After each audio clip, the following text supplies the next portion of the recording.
انشاءاللہ سورہ احزاب کی آیت نمبر 38 سے کی تلاوت کا شرف حاصل کریں گے۔ قال ادخلوا في قد خلت من قبلكم من الجن والإنس في النار كلما دخلت أمة لعنت أختها حتى إذا اداركوا فيها جميعا قالت أخراهم لأولاهم ربنا هؤلاء أضلنا فآتهم عذابا ضعفا من النار قال لكل ضعف ولكن لا تعلمون۔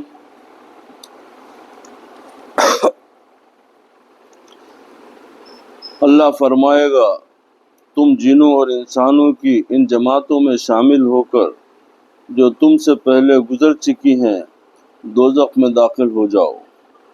جب بھی کوئی جماعت دوزخ میں داخل ہوگی وہ اپنے جیسی دوسری جماعت پر لعنت بھیجے گی یہاں تک کہ جب اس میں سارے گروہ جمع ہو جائیں گے تو ان کے پچھلے اپنے اگلوں کے حق میں کہیں گے اے ہمارے رب انہی لوگوں نے ہمیں گمراہ کیا تھا سو ان کو دوزخ کا دوگنا عذاب دے۔ ارشاد ہوگا ہر ایک کے لیے دوگنا ہے مگر تم جانتے نہیں ہو۔ اب اس کی تفسیر کی یہ فرمایا گیا ہے کہ اللہ سبحانہ و تعالیٰ قیامت کے دن مشرکوں کو جو اللہ تعالیٰ پر افترا باندھتے تھے یعنی غلط باتیں اللہ تعالیٰ سے منسوب کرتے تھے اس کی آیتوں کو جھٹلاتے تھے فرمائے گا کہ تم بھی اپنے جیسوں کے ساتھ جو تم سے پہلے گزر چکے ہیں خواہ وہ جنات میں سے ہو خواہ انسانوں میں سے جہنم میں جاؤ۔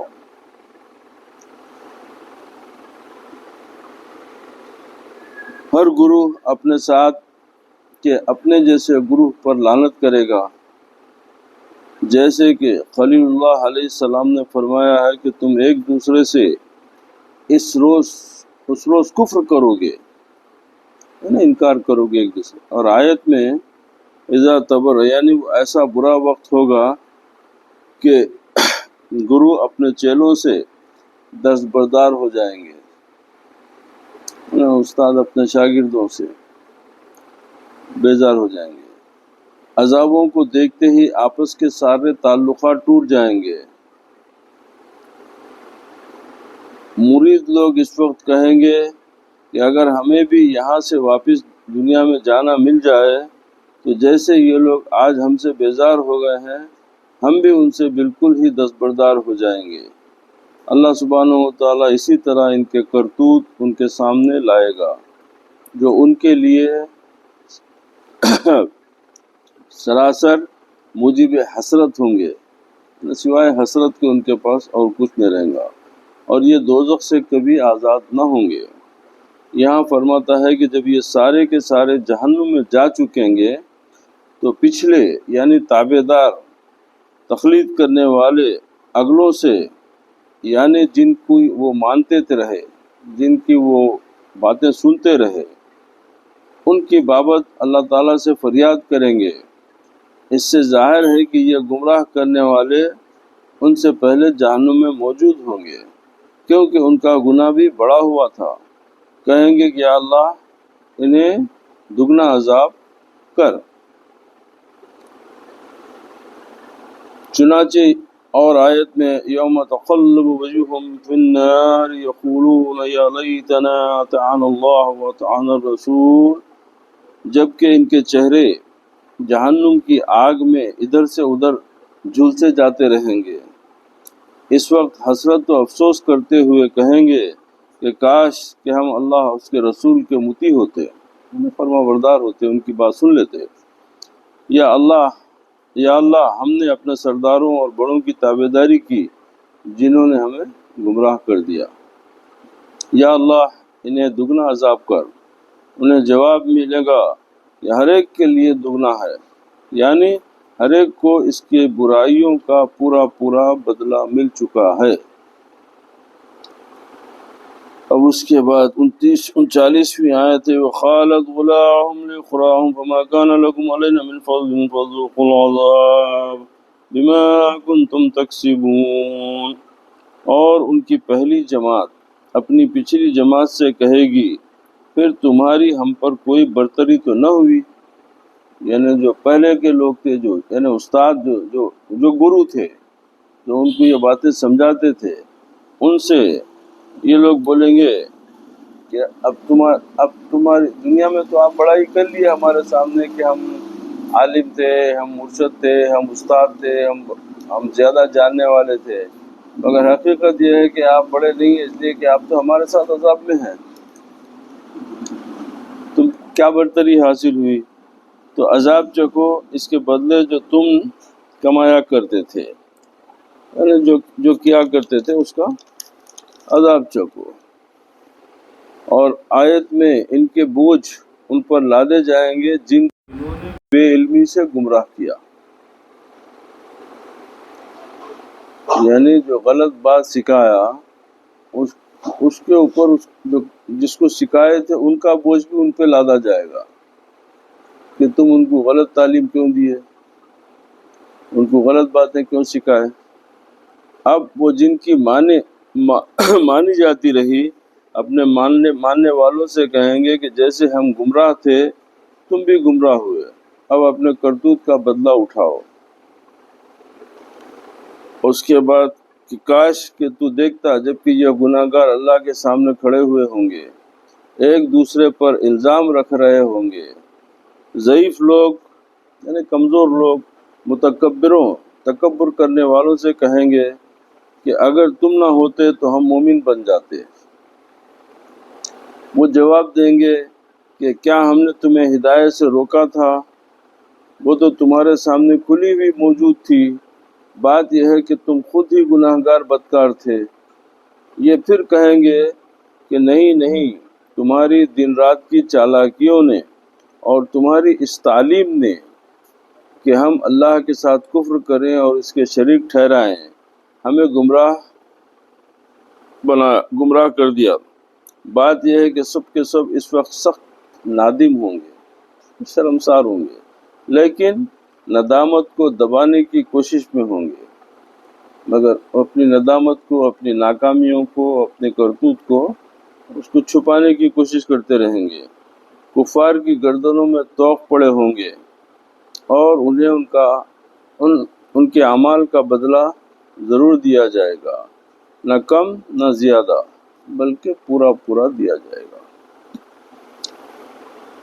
اس کے بعد 40ویں آیت یہ ہے ان الذين كذبوا بآياتنا واستكبروا عنها لا تفتح لهم ابواب السماء ولا يدخلون الجنة حتى يلج الجمل في السم الخياط وكذلك نجزي المجرمين، بے شک جن لوگوں نے ہماری آیتوں کو جھٹلایا اور ان سے سرکشی کی، یعنی ان کی مخالفت کرے، ان سے بغاوت کرے، ان کے لیے آسمان رحمت و قبولیت کے دروازے نہیں کھولے جائیں گے اور نہ ہی وہ جنت میں داخل ہو سکیں گے یہاں تک کہ سوئی کے سوراخ میں اونٹ داخل ہو جائے،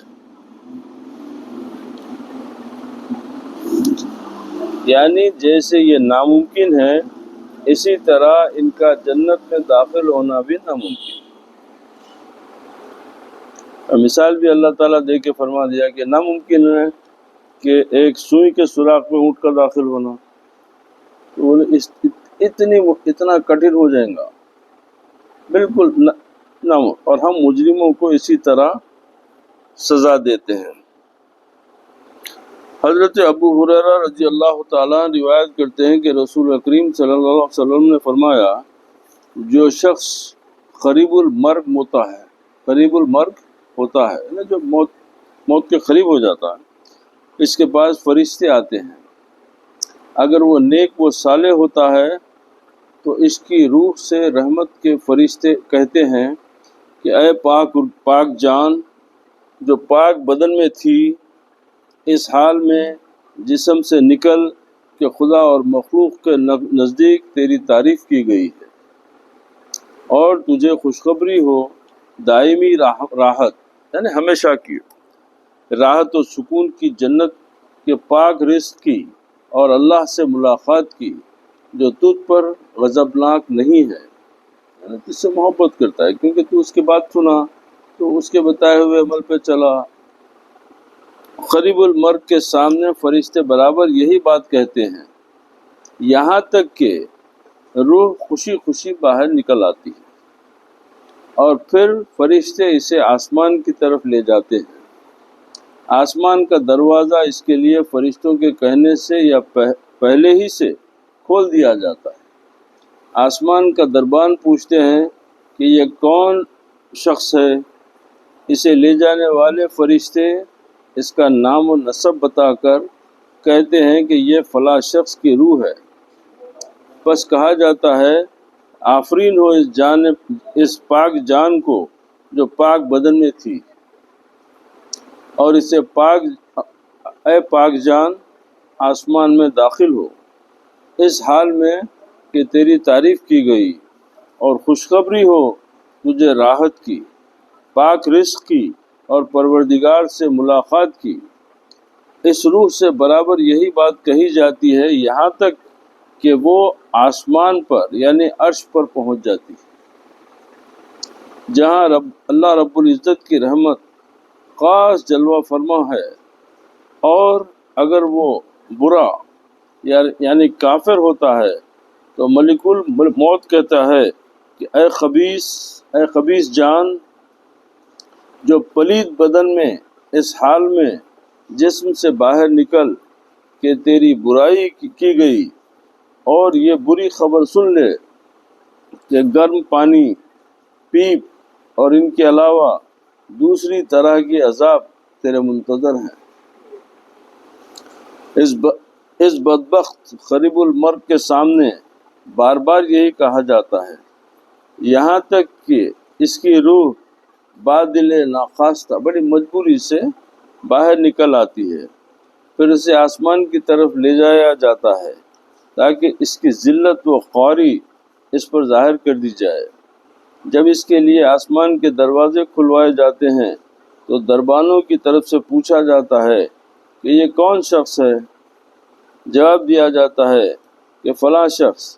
پس کہا جاتا ہے کہ نفرین ہو اس خبیث جان پر جو پلید جسم میں تھی، اے خبیث جان واپس چلی جا، اس حال میں کہ تیری برائی کی گئی ہے، اور تیرے لیے آسمان کے دروازے نہیں کھولے جائیں گے۔ چنانچہ اسے آسمان سے پھینک دیا جاتا ہے اور وہ قبر کی طرف آ جاتی ہے۔ امام ابن جریر نے لکھا ہے کہ نہ ان کے اعمال چڑھیں گے اور نہ ان کی روحیں، اس سے دونوں قول مل جاتے ہیں۔ اس کے بعد کے جملے میں جمہور کی خرد، یعنی جمہور بنے زیادہ بڑی جماعت جو ہے وہ جمہور ہوتی ہے، جمہور کی خرد یعنی ان کا بیان کرنا تو اچھا، تو جہل جس کے معنی اچھا، لیکن ایک خرد میں جمل ہے، اس کے معنی بڑے جہاز کے ہیں، مطلب بہر دو صورت ایک ہی ہے کہ نہ اونٹ سوئی کے ناکے سے گزر سکے، نہ پہاڑ اسی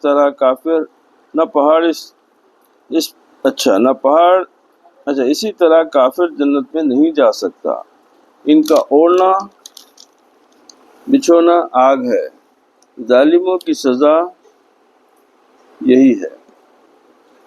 اور ایک روایت میں ہے کہ جو پاک ارواح ہوتی ہیں کہ ان کو جو ہے اللہ تعالیٰ حکم دیتا ہے کہ ان کو، کیونکہ جنت تو جب نبی پاک علیہ الصلوۃ والسلام فرمایا کہ سب سے پہلے میں جنت میں داخل ہوں، تو پھر اب یہ جنت میں حضور پاک علیہ الصلوۃ والسلام سے جانے سے پہلے، جنت کے دروازہ کھلنے سے پہلے ایک قبر سے جنت تک کا سفر کیا ہے؟ قبر میں دفن کر دیے جانے کے بعد پھر قبر سے جنت اب کب ہوں گا؟ قیامت ہوں گی، قیامت کے بعد جب حشر حساب کتاب ہوں گا تو اس کے بعد جنت دوزخ سب معاملے طے ہوں گے، فیصلے جب ہوں گے، تو اس سے پہلے کی جو پیریڈ ہے تو اس کو کہتے ہیں برزخ، یعنی اس کو سمجھیے کہ آپ ٹرانزٹ ہے وہ۔ تو اب برزخ میں بھی جو ہے برزخ کے مقامات ہے، تو جو نیک ارواح ہے ان کو اللہ تعالیٰ فرماتے ہیں کہ ان کو علین میں رکھو، یعنی وہ جنت کے مقامات میں سے ایک مقام، یعنی برزخ مرنے والوں کے لیے ابھی جنت میں داخل ہونے سے پہلے کے مقام۔ اسی طریقے سے بری ارواح کے بارے میں ہے کہ ان کو سفلین میں رکھو، یعنی گری نیچی جگہ پہ۔ وہ یہ دو مقامات ہیں وہ جو برزخ میں انسان قبر سے جنت میں داخلے کے درمیان کا جو سفر ہے وہ برزخ ہے۔ برزخ میں یہ دو مقامات ہیں، نیک ارواح کے لیے علین ہے، بری ارواح کے لیے سفلین ہے۔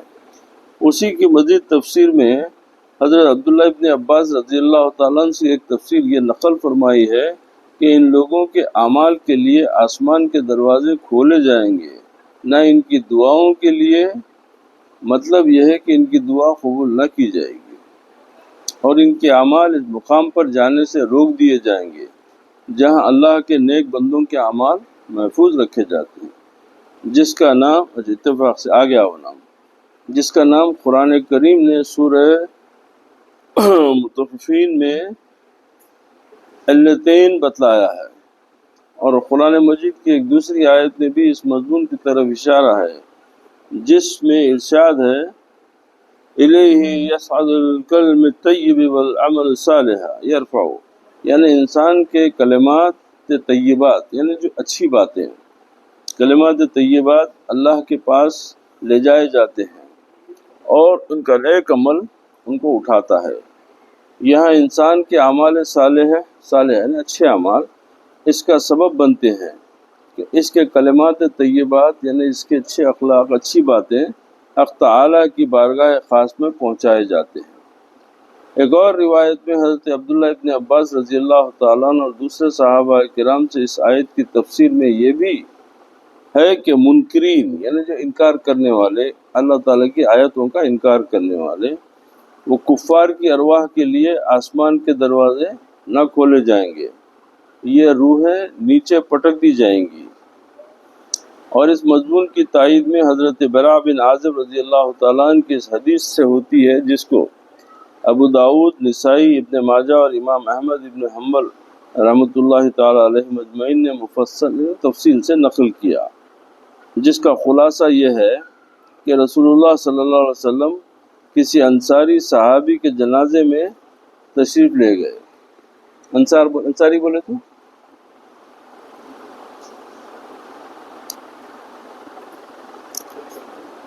جو مکے کے صحابی جو مکے میں تھے، اور جب ہجرت کر کے جب سرکار دو عالم صلی اللہ علیہ وسلم مدینہ تشریف لے گئے تو جا کے سرکار سے جو صحابہ مکے سے ہجرت کر کے مدینہ گئے تو ان کو بولتے ہیں کہ مہاجرون، ہجرت کر کے گئے، اور جو مکے کے لوگ ایمان لائے تھے وہ انصار ہیں، جو مدینے کے لوگ، جو مدینے کے جو لوگ تھے جنہوں نے رسول اللہ صلی اللہ علیہ وسلم کو آنے کی دعوت دی مدینہ شریف میں، اور پھر آنے کے بعد میں رسول اللہ صلی اللہ علیہ وسلم کے ساتھ محبت بھی اس طریقے سے کرے کہ اپنے گھر، اپنی جائیدادیں بھی جو ہے مہاجرین کو تقسیم کر دیے، تو وہ لوگ انصاری ہیں۔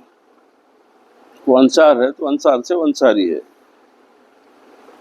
کہ کسی انصاری صحابی کے جنازے میں تشریف لے گئے، ابھی خبر کی تیاری میں کچھ دیر تھی تو ایک جگہ بیٹھ گئے، اور صحابہ کرام آپ صلی اللہ علیہ وسلم کے گرد اطراف خاموش بیٹھ گئے۔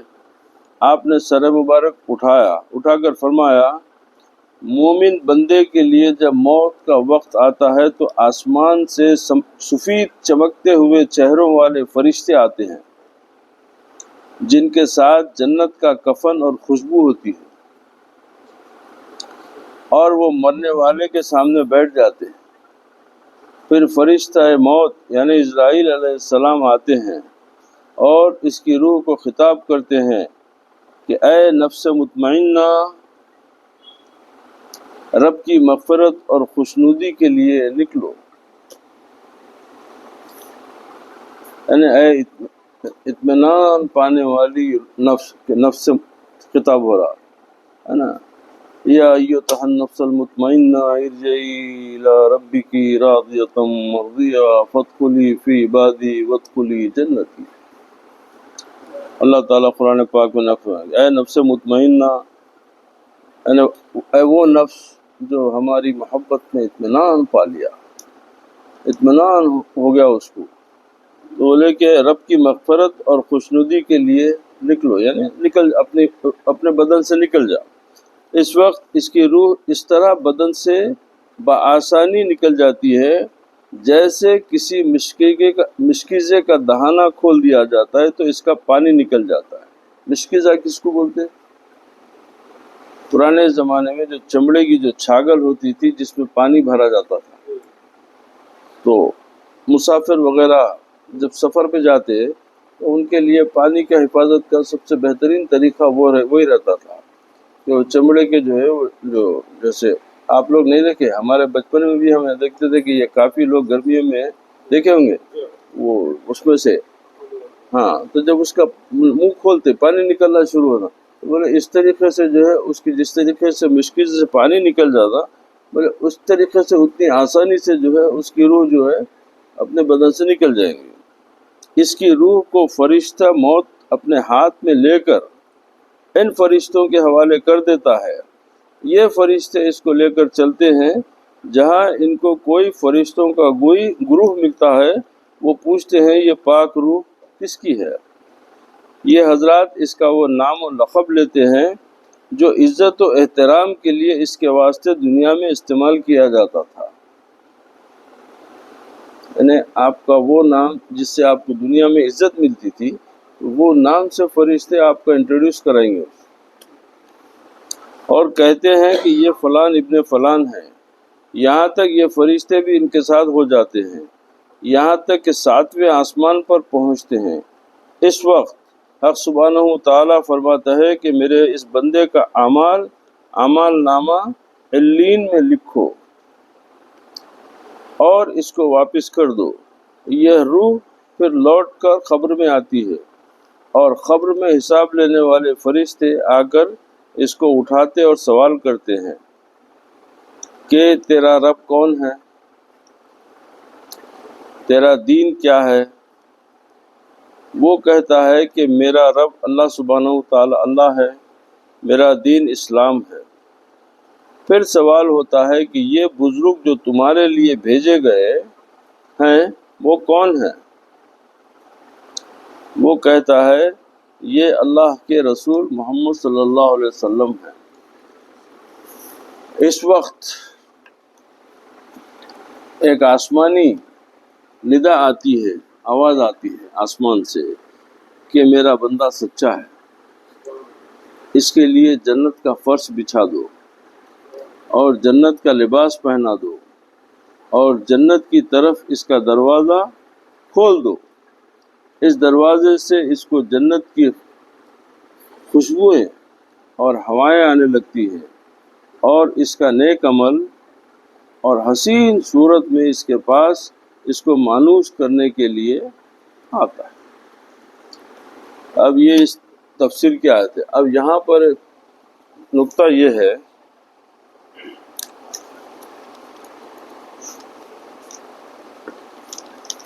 کہ پہلا سوال ہے جو تیرا رب کون ہے، یعنی اس کا من ربو کا۔ دوسرا سوال ہے کہ تیرا دین کیا ہے، اور تو بولے کہ ماں دینوں کا۔ اب تیسرا سوال اکثر لوگ جو ہے غلط بیانی ہے وہ، اور وہ روایت صحیح نہیں ہے، کیونکہ تیسرے سوال میں بعض لوگ بولتے کہ تیسرا سوال ہوگا کہ من نبیوں کا، تو وہ سوال اتنا مضبوط نہیں ہے۔ کیوں کہ اگر سوال من نبیوں کا ہوا اور اگر کوئی مسلمان ایمان والا اگر یہ بولے کہ آدم نبینا، ابراہیم نبینا، موسیٰ نبینا یا عیسیٰ نبینا، تو اس کا جواب صحیح ہو جائے گا۔ تو میری پہچان آدم ان لوگوں کو ان کو پہچاننے کی واسطے ہے. تو تیسرا سوال پریکٹیکل ہے. پہلے دو سوال تھیوری تھے، من ربوں کا من دینوں کا، یہ دو تھیوری تھے.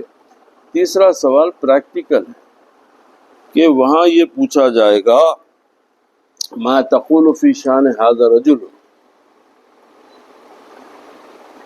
کہ ان کے بارے میں تم کیا جانتے ہو بتاؤ. تو اس سے یہ ہے کہ نبی کریم علیہ السلام کو دکھایا جائے گا. نبی کریم صلی اللہ علیہ وسلم کو دکھا کے پوچھا جائے گا کہ یہ بزرگ کے بارے میں تمہارا کیا خیال ہے، تم کیا ہو.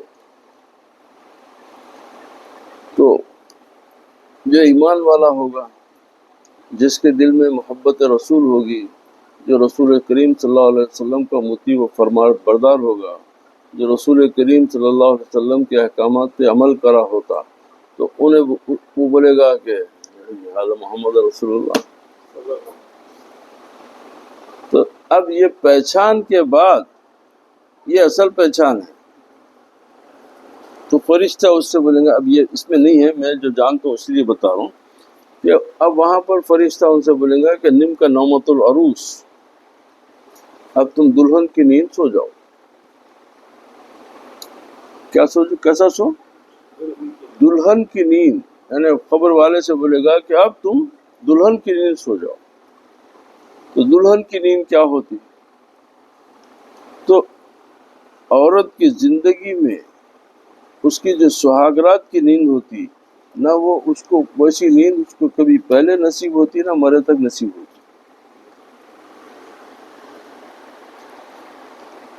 اس نیند کا مثال دے کے فرماتے ہیں کہ بھئی اب تم ایسی نیند سو جاؤ، یعنی اب تمہارے لیے عذاب قبر محفوظ، اب یہ جنت ہو گئی تمہارے لیے، اب تمہارے لیے اب عذاب کا کوئی تصور بھی نہیں ہے.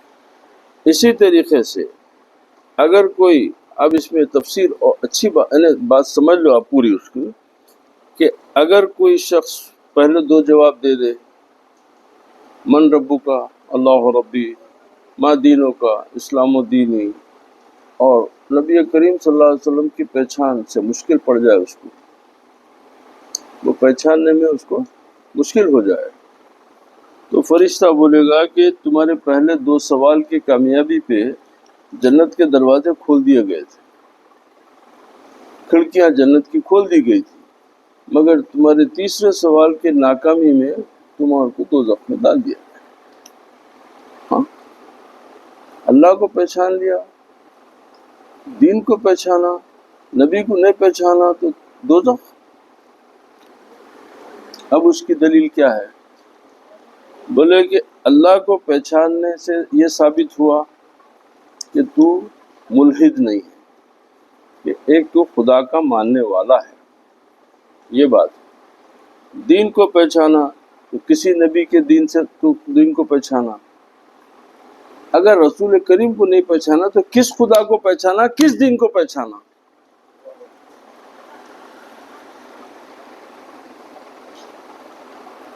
اسی لیے دوزخ. اسی طریقے سے برعکس اگر کوئی شخص پہلے دو جواب میں ناکام ہو جائے اور تیسرا سوال جیسا اس کے سامنے رسول پاک علیہ السلام کی وجہ تو بول دے کہ یہ تو میرے آقا ہے، انہی کے لیے تو تڑپتا تھا، انہی کے دیدار کے لیے تو میں زندگی اپنی گزارا، یہ میرے مولا محمد رسول اللہ ہے. تو فرشتے بولیں گے کہ تمہارے پہلے دو سوال کی ناکامی کی وجہ سے دوزخ کی کھڑکیاں کھول دی گئی تھی، مگر تم جب ان کو پہچان لیے تو اب تمہارے لیے جنت ہے. کیوں؟ جب محمد رسول اللہ کو پہچان لیا تو یقیناً محمد کے دین کو بھی پہچانا، محمد کے رب کو بھی پہچانا. یہ اس کی تفصیل ہے. اور اب یہاں ایک سوال پیدا ہوتا کہ علماء کرام اس میں بحث کرے کہ بھئی کیا رسول کریم علیہ السلام ہر مردے کی خبر میں آئیں گے کیا؟ سرکار کی شان کے خلاف ہے، سرکار کی شان ان کی عظمت کے کہ بھئی ہر مردے کی خبر میں آئیں گے. مگر چونکہ وہاں پر لفظ جو ہے وہ ہے کہ حاضہ رجل، تو سرکار کے وجود کا سوال میں یہ ہے کہ یہ شخص کے بارے میں، ان کے بارے میں، تو اب تو ان کا وہاں پہ ہونا ثابت ہو گیا.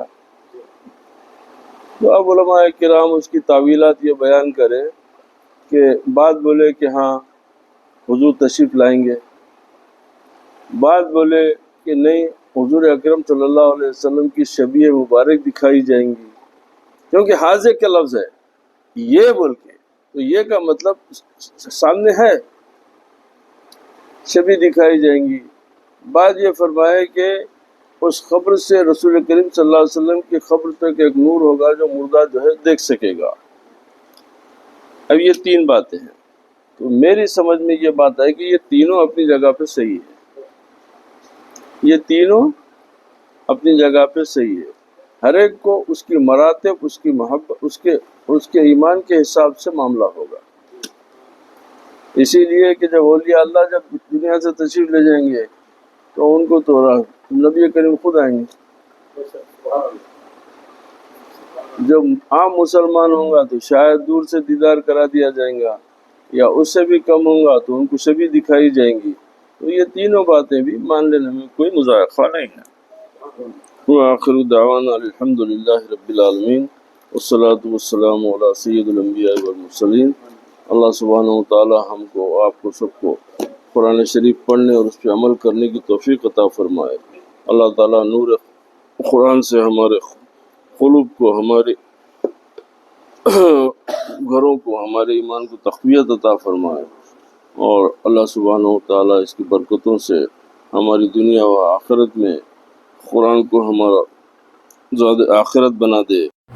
قرآن آیات کو پڑھنے اس کا ہم کو فائدہ، ہمارے ہر ایک کے لیے اس میں فائدہ رکھے. وآخر دعوانا الحمد للہ رب العالمین.